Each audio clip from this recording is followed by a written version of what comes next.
Welcome back, everyone. As you can probably see, I've been taking a little time off from the channel lately to kind of recharge my batteries a bit. At nearly 200 videos, most of the stories that intrigued me and made me want to do the channel have been covered. And yeah, there are a lot of stories out there. There's Amityville, there's Elisa Lam, and there's even the Titanic and various stories of that nature, but I want to try to find stories that most people don't hear every day. Last night I was up watching movies on one of my favorite apps, which is Tubi, when I came across an old 1976 horror movie called Born for Hell.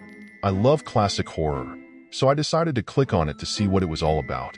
As it turns out, the movie was loosely based on a true story, so I decided to head down the rabbit hole and find out what it was all about. I found out that it was loosely based on a true crime event that happened all the way back in the mid to late 60s. It was about the crimes of a guy named Richard Speck.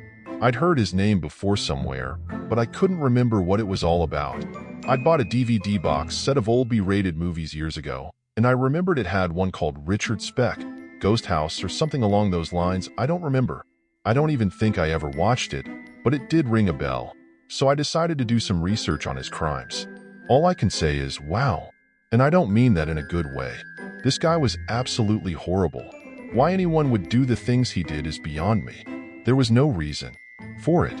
So many innocent lives taken. Not just lives, but the lives of young women who were nurses and whose job it was to help take care of and nurture others back to health. But let's not get too far ahead of ourselves, though. We first have to mention our sponsor, eyesofadog.com. If you're looking for a dog, and you probably will be looking for a good guard dog after watching this video, Eyes of a Dog is where you want to go. Just type in eyesofadog.com and click your state.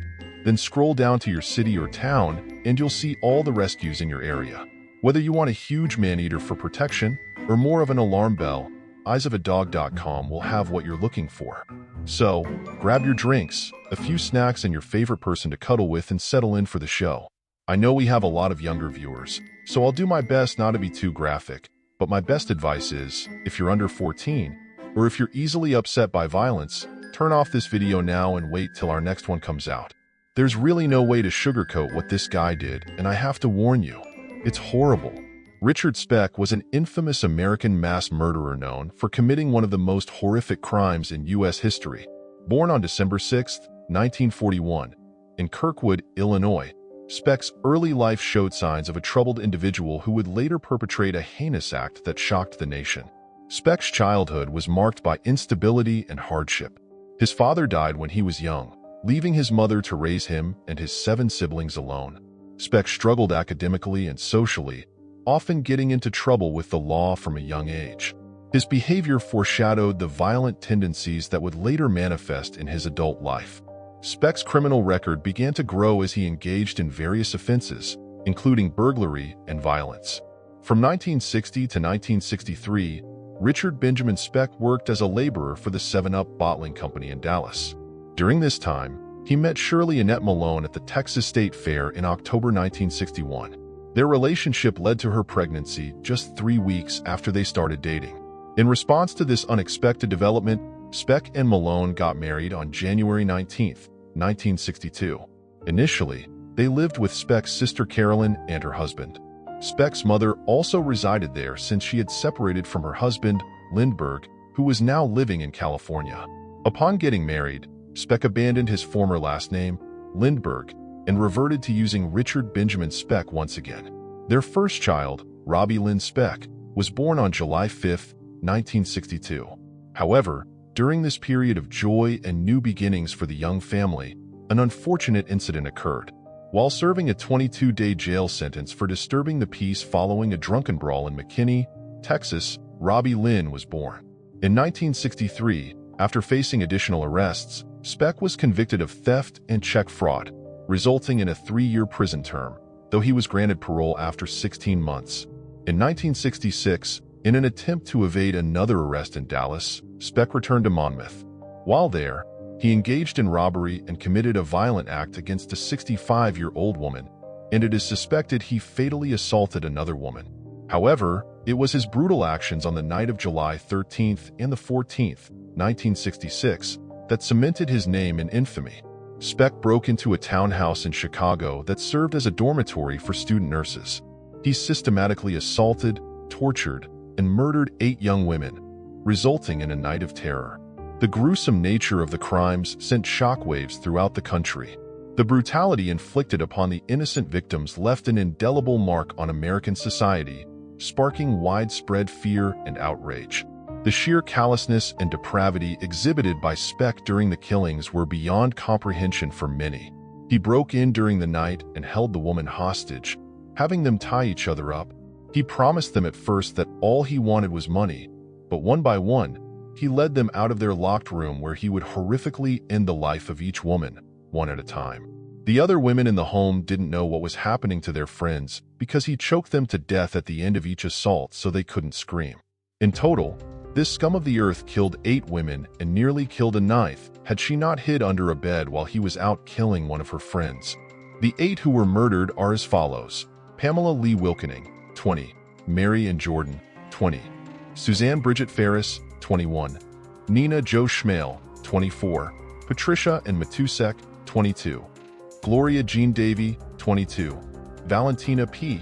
Passion, 23, and Merlita Ornado Gargullo, 23. The sole surviving woman was Corazon Amureo. Here are a few photos of some of the women that were killed that night right there in the apartment where it happened. You'll notice in this first photo the window where Corazon knocked out the window and called for help the morning after the murders. I can't even begin to imagine the horror she had to have felt.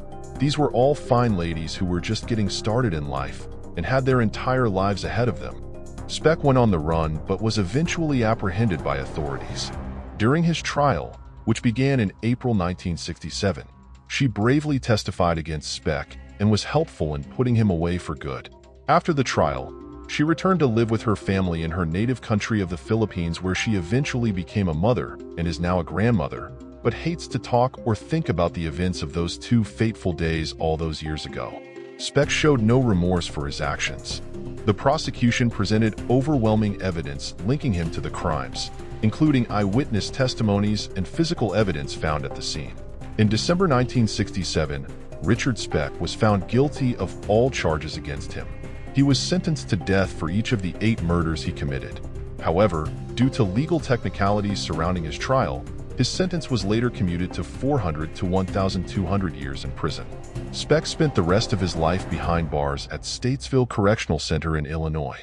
Despite being incarcerated, he continued to exhibit violent behavior and defiance towards authority figures. His time in prison was marked by numerous disciplinary issues and failed attempts at rehabilitation.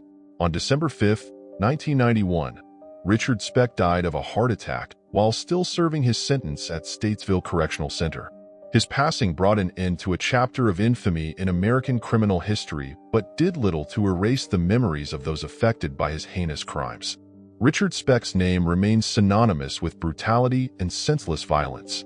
The lasting impact of his actions continues to be felt by society, serving as a reminder of the capacity for evil that exists within some individuals. The tragedy that unfolded on that fateful night in 1966 serves as a cautionary tale about the consequences of unchecked aggression and malevolence. Richard Speck's life story is marred by darkness and tragedy. From his troubled upbringing to his descent into depravity through unspeakable acts of violence, Speck's legacy is stained with bloodshed and sorrow. While his death may have brought closure to some, the scars left by his crimes endure as a stark reminder of humanity's capacity for both good and evil. In May of 1996, Chicago television news anchor Bill Curtis received videotapes made at Statesville Correctional Center in 1988 from an anonymous source.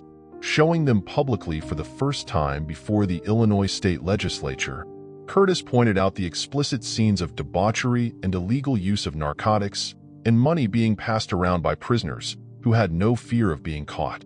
In the center was Speck, performing acts we can't mention here on another inmate, sharing a large quantity of narcotics with another inmate, while wearing silk panties, sporting gynecomastia, allegedly grown using smuggled hormone treatments, and boasting, "If they only knew how much fun I was having, they'd turn me loose." What a guy. The Illinois legislature packed the auditorium to view the 2-hour video, but stopped the video when the tape showed Speck performing certain acts with another inmate. From behind the camera, another inmate asked Speck if he had killed the nurses. Speck responded, "Sure I did." When asked why, Speck shrugged and jokingly said, "It just wasn't their night." Asked how he felt about himself in the years since, he said, "Like I always felt, had no feeling. If you're asking me if I felt sorry, no." He also described in detail the experience of strangling someone.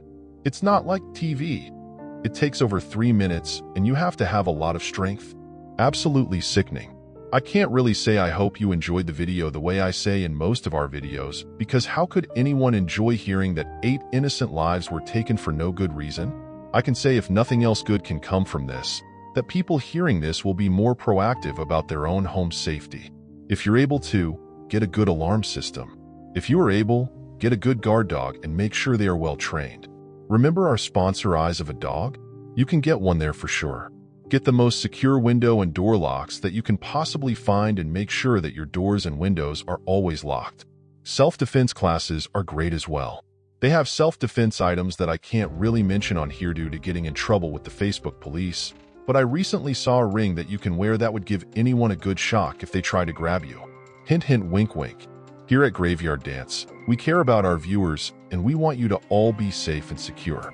It's one thing to watch stories like this on our channel, but it would be something horrifying to actually have to endure and go through, so be safe you all. Thanks for taking the time to watch our video. Till next time, take care.